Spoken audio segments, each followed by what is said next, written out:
mikrobiologi. Jadi, mikrobiologi merupakan cabang dari ilmu biologi yang mempelajari tentang mikroorganisme, mencakup berbagai macam kelompok organisme mikroskopik yang terdapat sebagai sel tunggal maupun kelompok sel. Sedangkan mikroorganisme atau dikenal dengan mikroba merupakan organisme yang memiliki ukuran sangat kecil dan hanya dapat dilihat oleh mata dengan bantuan mikroskop. Selanjutnya, sejarah penemuan mikroorganisme berawal dari Robert Hooke menjadi saintis pertama yang dapat mengamati benda-benda mikroskopis dengan mikroskop sederhana buatannya. Dengan mikroskopnya, Hooke menemukan jamur benang, membukukan gambar hewan, dan benda kecil seperti spora dan lain-lain dalam bukunya yang dinamakan Micrographia. Selanjutnya, Antony van Leeuwenhoek juga menemukan mikroskop yang menghasilkan bayangan jelas yang setara dengan perbesaran 50-300 kali. Nah, dengan mikroskopnya, Leeuwenhoek melakukan pengamatan terhadap struktur mikroskopik biji, jaringan tumbuhan, dan invertebrata kecil. Penemuan terbesar pada zamannya dan diketahui sebagai dunia mikroorganisme disebut sebagai animalculus atau hewan kecil. Berbagai jenis mikroorganisme tersebut sekarang diketahui sebagai protozoa, alga, hamir, dan bakteri. Nah, sejak zaman kuno, manusia telah mencoba untuk memahami asal-usul kehidupan. Salah satu teori yang muncul adalah teori abiogenesis yang pertama kali diungkapkan oleh Aristoteles, seorang filsuf Yunani kuno. Teori ini menyatakan bahwa kehidupan berasal dari benda mati. Namun, kemudian muncul teori biogenesis yang menyatakan bahwa kehidupan berasal dari makhluk hidup yang telah ada sebelumnya. Nah, bagaimana sih teori abiogenesis dan biogenesis itu? Mari kita simak di pembahasan berikut ini. Pada abad 16, para saintis dan filosofis memperdebatkan satu konsep, yakni konsep generatio spontanea atau teori abiogenesis.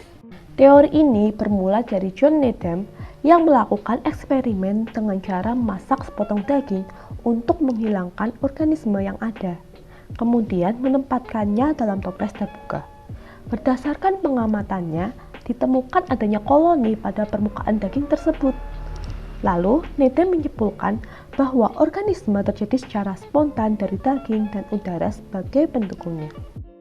Nah, selanjutnya, kemudian pada tahun 1769, Lazarus Palanjani melakukan eksperimen dengan cara merebus kaldu daging selama 1 jam dan menempatkannya pada toples yang ditutup rapat. Hasil percobaan menunjukkan tidak ditemukannya mikroorganisme dalam kaldu tersebut. Nah, eksperimen yang dilakukan oleh Palanjani ini menentang teori abiogenesis.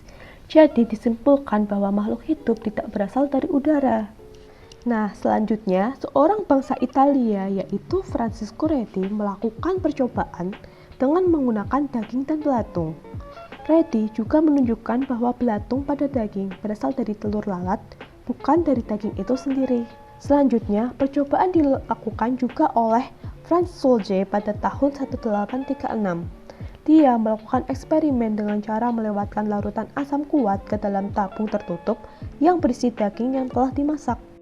Selanjutnya, pada tahun 1837, Theodor Schwann melakukan eksperimen dengan cara mengalirkan udara melalui pipa panas yang telah dialirkan ke dalam tabung tertutup berisi kaldu.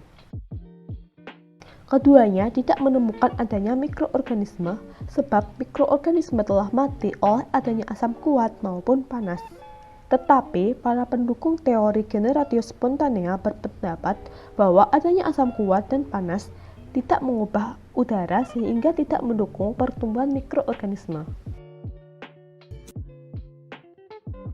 Akhirnya pada tahun 1954, Suker dan Van Dut menyelesaikan perdebatan tersebut dengan menggunakan tabung tertutup berisi kaldu yang telah dipanaskan. Kemudian ke dalam tabung tersebut dimasukkan pipa yang pada sebagiannya diisi dengan kapas dan ujungnya dibiarkan terbuka. Dengan demikian mikroorganisme akan tersaring dan udara tetap bisa masuk. Tidak ditemukannya mikroorganisme membuktikan bahwa teori generatio spontanea salah.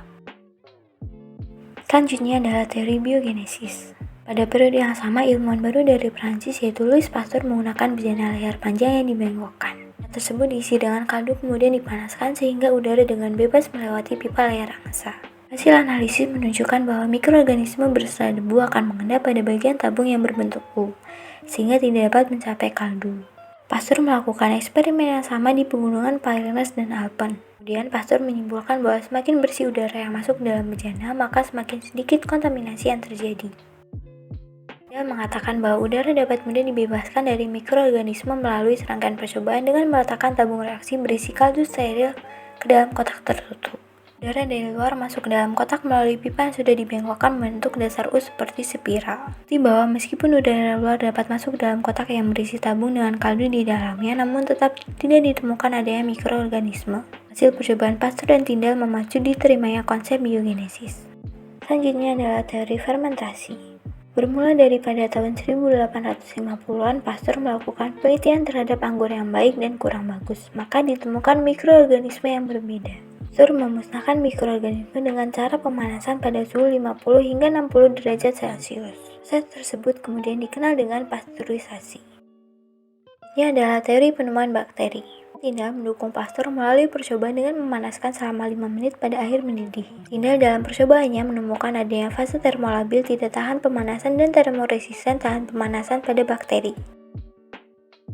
Lalu Ferdinand Kohn memiliki bahwa pada fase termoresisten bakteri dapat membentuk endospora. Maka dicarilah cara untuk sterilisasi bahan yang mengandung bakteri yang membentuk spora tersebut. Yang dimaksud dikenal dengan Tyndallisasi. Penemuan kehidupan anaerob. Selama meneliti fermentasi asam butirat, Pasteur menemukan adanya proses kehidupan yang tidak membutuhkan udara. Pasteur menunjukkan bahwa jika udara dihembuskan ke dalam bejana fermentasi butirat, proses fermentasi menjadi terhambat, bahkan dapat terhenti sama sekali. Atas dasar pengamatan tersebut, muncullah dua istilah kehidupan mikroorganisme, yaitu kehidupan aerob dan anaerob. Kemudian ada penemuan enzim.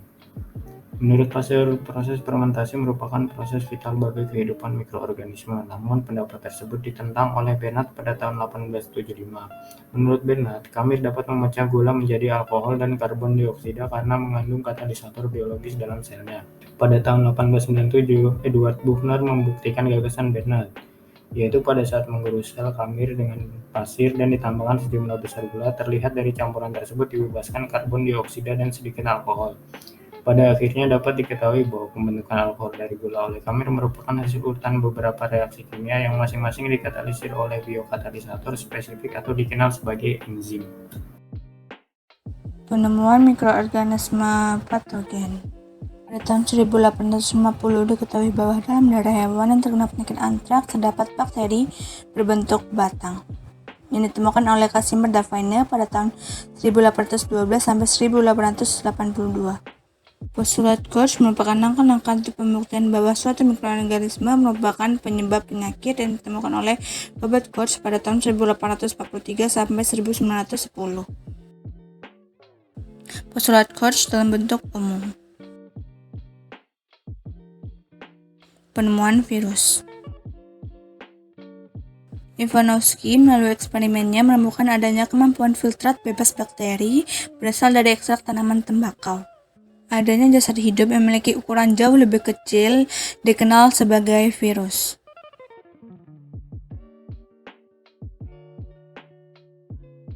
Lord Ivar pada tahun 1937. Pada abad ke-20, mikrobiologi terbagi menjadi dua bagian, yaitu mikrobiologi dasar dan terapan. Ruang lingkup mikrobiologi. Seiring berjalannya waktu, mikrobiologi telah mengalami perkembangan yang pesat menjadi beragam ilmu. Kemampuan mikroorganisme yang telah direkayasa untuk tujuan tertentu menjadikan cabang baru dalam mikrobiologi industri yang dikenal dengan bioteknologi. Mikroorganisme dalam kehidupan. Sudah selayaknya setelah kita memahami secara rinci tentang arti keberadaan mikroorganisme, maka kita harus menghargai dan mengaguminya seperti bakteri, algae, protozoa, dan virus yang mempunyai potensi luar biasa bagi kelangsungan hidup manusia. Beberapa mikroorganisme memang dapat bersifat patogen bagi manusia, hewan, maupun tumbuhan, dan dapat pula menyebabkan lapuknya kayu dan korosi besi. Di sisi lain, mikroorganisme juga memiliki peran penting dalam lingkungan sebagai dekomposer dan dapat menghasilkan substansi penting di bidang kesehatan maupun industri makanan. Baik, sekian dari kelompok kami. Terima kasih.